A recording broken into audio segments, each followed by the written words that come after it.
Hey guys, welcome to No Ordinary Woman Chat Show. I'm your host, Miss Kazmak. Yeah, your girl's in the building, and I got some amazing, phenomenal, extraordinary, no ordinary women on the show. Now guys, you know what to do when you tune in. What are you supposed to do? Come. Yeah, that's right. So why are you still here? Why you ain't following up the crew? Let them know the show is about to begin. And also, have you even subscribed? Subscribe. You see the feeders down there. In fact, you're even watching the show, so all you have to do is just press subscribe and hit that bell so you can get notification when the next episode is about to commence. But anyway, yes, we have a break, and then you get to meet these amazing divas, boss ladies. Yo, you know it's pure boss ladies on the show. But anyway, let me just stop and you guys see you after the break. Later.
Welcome back, No Ordinary Woman, and guys who may possibly be watching too.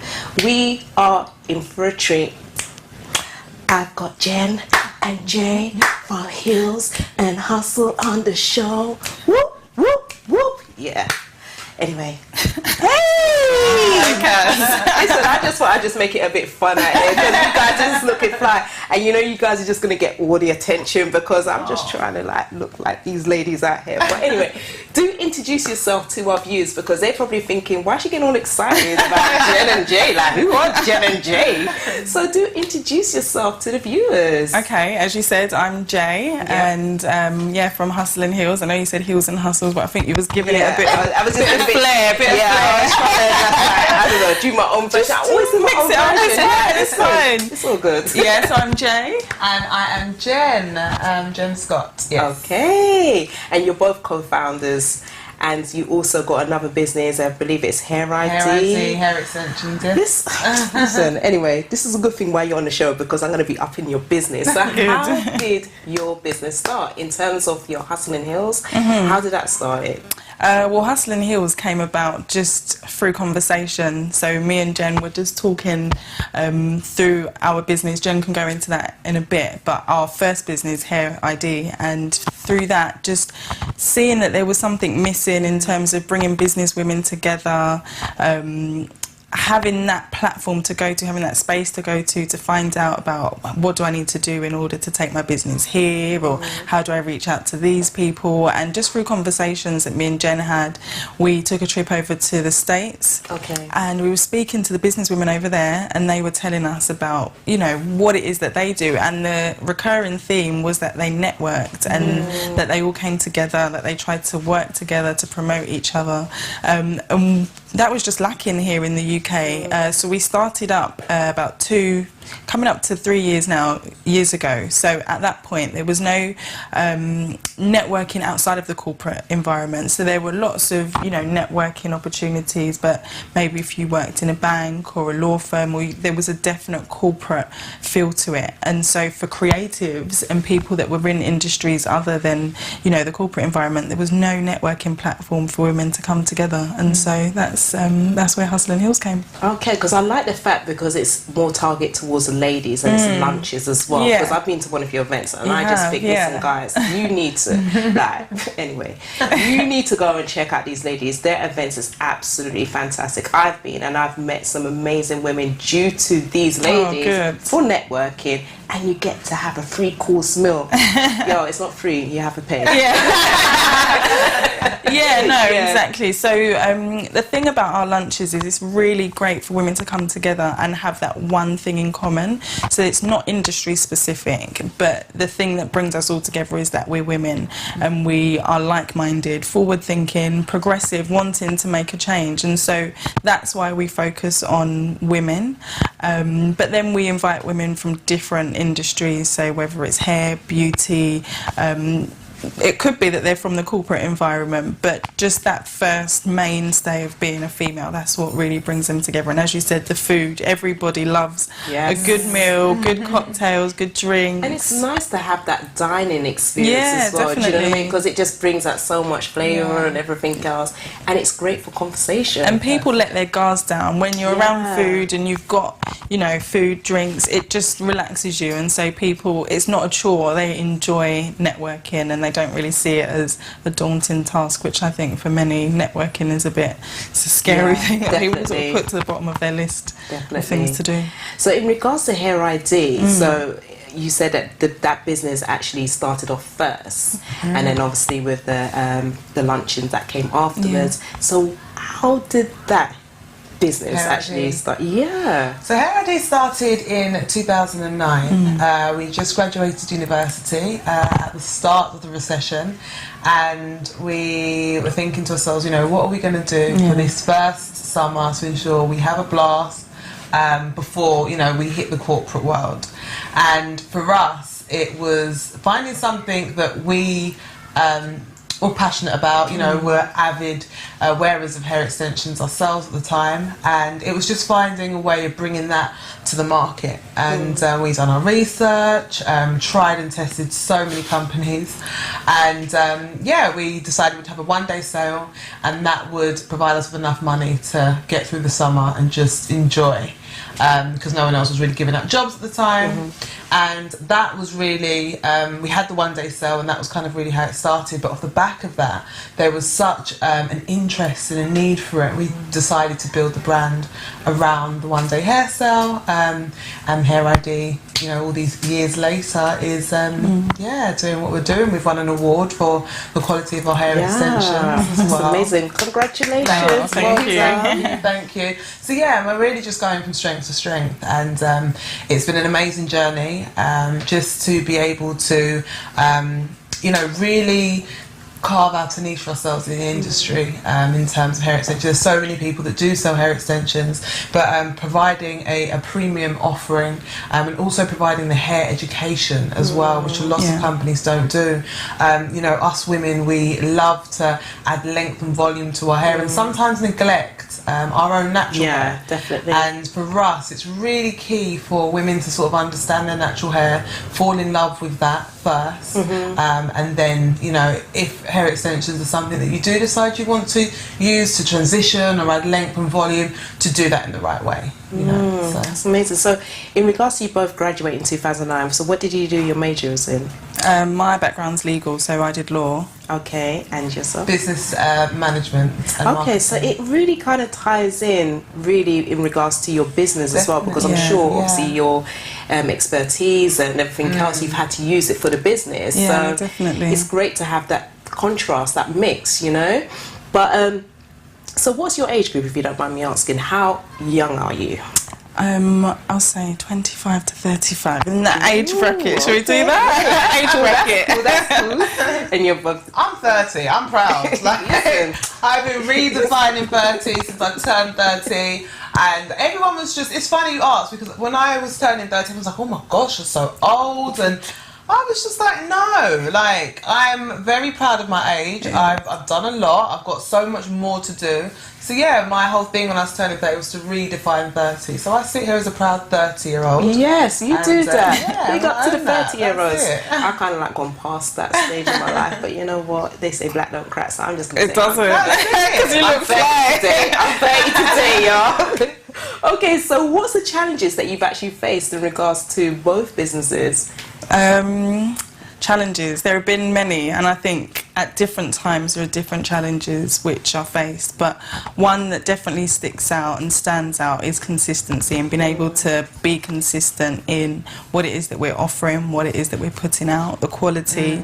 So for me, I'd definitely say that consistency is a major challenge, whether it's in terms of, you know, delivering a consistent lunch. So we have our lunches every other month, but making sure that we're consistent with that, that the value, the offering that we give at each lunch is consistent. Social media, making sure that our presence is there, that people, you know, come to expect it, and that all comes from making sure that things are consistent, that you're putting out a consistent message about your brand, so that people know what to expect. When they see Hustle and Heels, they should know, you know, this is what I expect to get from Hustle and Heels, this is what I expect to leave a Hustle and Heels experience with. This is a signature look. Yeah, definitely, and I think there's so much going on, you know, be it family, work, the gym, personal, you know, just for yourself, and then business on top of that. It's difficult to be consistent with things. So and how do you balance it out? How do you guys manage to balance that? Because you work as well, right? Yeah. Full time? Yes. Yeah, and do you work full time? Part-time. Part-time. So doing both, I mean, how do you deal with like the orders online and dealing with like the lunching? Because you guys get some amazing venues as well for lunches. It's not no local degger. These are pro.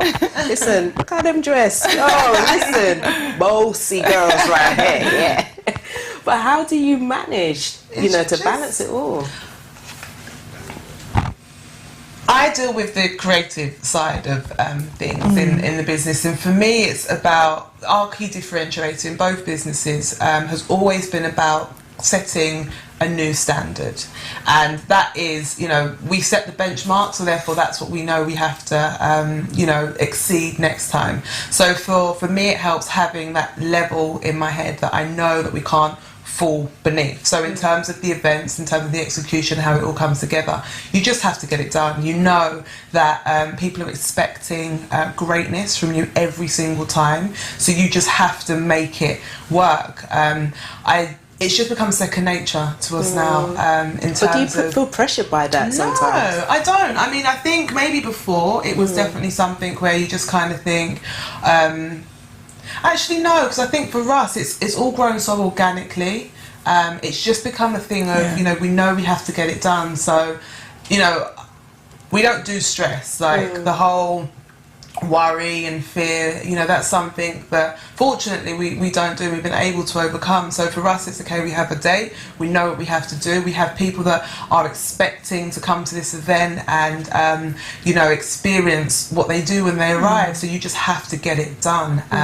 We have an amazing restaurant partner that just gets us and understands our needs and requirements. We have an amazing team, you know, made up of family that just understand the quality we expect in terms of the meeting and greeting guests and just helping us to make sure the events run smoothly. That makes a huge difference. Exactly, yeah. So we don't really feel the stress of it all. And, you know, as I said, having that standard, it just makes it so much easier to know that you can't do anything less than, you know, great. So yeah, it's not so much of a stress or a struggle anymore. You just kind of have to make the time, and there's more than enough hours in the day to make it, you know, possible. You just have to get it done. Okay, so how did you guys meet? I mean, have you guys been friends most of your lives? From school. Yeah, we met in, I don't even know what year it was, but when we were in secondary school. So we've known each other for, probably half of our lives. We went to school in the same area. So in regards to you growing up together, did you guys ever think that you was going to do business together? Is this something that you ever had a discussion about? Or? No, initially. Because we started out as friends. It was just one of those things that came as part of our journey. But when we first met each other, it wasn't with the aim of going into business or doing anything together. We were just drawn together by circumstances, and our friendship sort of laid that foundation for everything that's come from there. Yeah, because you know sometimes you hear, like, I mean, I'm not going to compare you with, like, say, a girl band, but you know, like sometimes, like, for example, Destiny's Child, you know, they've known each other for X amount of time, and you know, this one's going to be a singer and we're all going to be a singer and things like that. You know, you hear about that kind of American dream. Yeah. So just thinking, did you guys have that? You know, but it just seems amazing that how you've both been friends. And would you say that is being a good thing? Oh, definitely. And it goes back to what you were saying before in terms of how do we manage everything, and it is because of our friendship, and because we work together, and we're working towards a sort of common goal. We've got that same idea in mind, that end goal, which although it keeps moving and it keeps changing, which is healthy, we both have that focus which we're both working towards, and it comes as a result of the friendship and you know, the wider friendships which have come about as a result of that. Our families are very close. It's a very close community that we're in, and so that goes back to the support that Jen was saying in terms of the event. So it's bigger than just the two of us. It's, you know, everybody else that's involved as well. Yeah, because I even saw like your sisters were there. I just thought, wow, and I met your mum, I was just like, yes, this is family. Like, yo, can I get a bringing? You know what I mean, kind of thing. That's what it's about. I just love that, you know, that you have everybody involved. Yeah, you know, definitely. Because at the end of the day, it's like you're making a legacy. That's exactly the word that is for the next generation. That's it, and it's for us as well, because and our parents and our grandparents, because if it wasn't for them, we wouldn't have half of the opportunities that we've had. And to not maximise on them and to not make the best of what we've been given, it would just be, you know, it would do them an injustice. And so because of everything that we know has happened before, to get us to where we are, we have to leave that legacy and build on it. Every generation has to build on, you know, what has gone before them. And so for us, we've got no excuse. So how do you ladies market yourself? I mean, obviously with Hair ID, with the lunches as well, how do you actually market to yourselves out there? For us, social media has been huge, and it's quite funny because I studied business management and marketing at university, and social media wasn't around then as it is now. So everything I learned then almost became redundant because we have this new arena that you have to learn and dominate quite quickly if you're going to be, if you want to be a main player. So for us, social media has been huge in terms of getting us out there. We have a wide international market that we also serve because of a video that went viral again on social media. You know, and we pretty much sent to I think pretty much every country now as a result of that. Again, social media just breaks down those barriers, and it allows us to, I suppose, be an international global business, as it were. So yeah, I mean, it just makes you so much more accessible, and that's really a key way of us, you know, marketing what we do, and also doing market research as well. You know, the markets that we service are so different, but being out there in that space, you're able to see the different needs and requirements of those different markets. Like America, for example, they're very big on our wigs. And just understanding and catering to that. Here in the UK, now more so, yes, but bundles, for example, the frontals and closures and things like that. So it varies depending on market, which has been quite interesting to see. But as a result of being online and just sort of watching and understanding the buying patterns, has enabled us to continuously sort of grow and evolve and develop. So in regards to you even doing like the wigs and everything else, I mean, that alone must have been challenging, just to find the right people that you can actually, you know, purchase from, doing the business from, and etc. How did you find that? Research. It's all research. Trial and error. Yeah, it's all a question of research is one of the biggest things that's overlooked, and a lot of the time people have an idea and they know what they want their business to be, but they overlook the importance of research. They overlook the importance of speaking to people, of knowing the product, the service themselves, of, you know, having those partners out there that you've got that connection with, that you meet, that you speak to, that you make sure they understand what the ethos of your business is. And yeah, as Jen said, trial and error through that research, and just trying to develop, constantly thinking, how can I innovate, how can I be one step ahead, and that's the key thing, really. That's amazing. But we're going to wrap up, Sure. and I don't want to listen. I don't want to wrap up. I'm keeping it real. I really don't. But please, what would you say to a young lady that's perhaps watching this program right now and they want to get into business? You know, they're studying, and you know they're not too sure if they even want to go out into the world and work for anybody else, but they've got an idea. Sure. You know, how would you encourage that person? I would say if there's someone that's not sure what they want to do, they're not sure whether they want to, you know, have their own business or work for someone else, start off by working for somebody else, because that's where you have the comfort of someone else's brand, someone else's rules, processes, and you can try them out, you can see what works.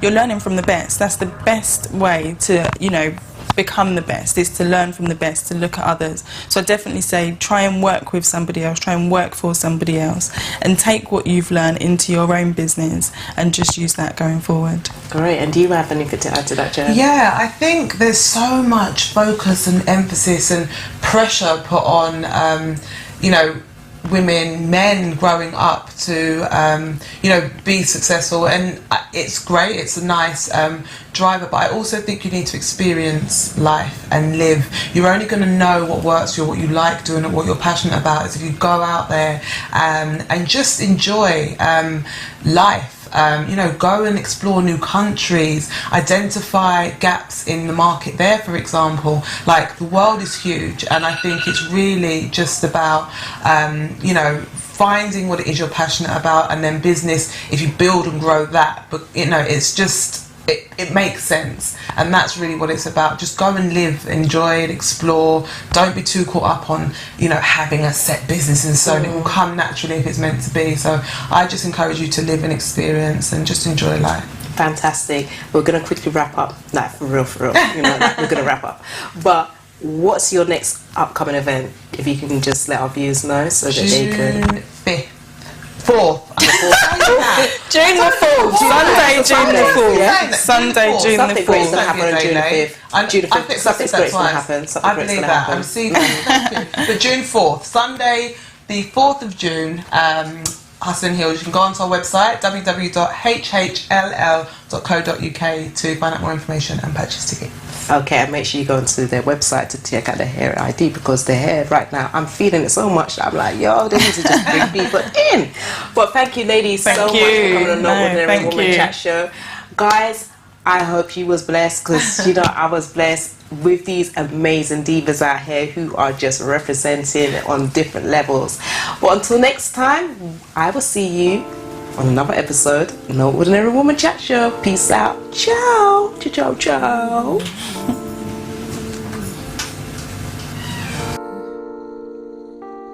Ooh.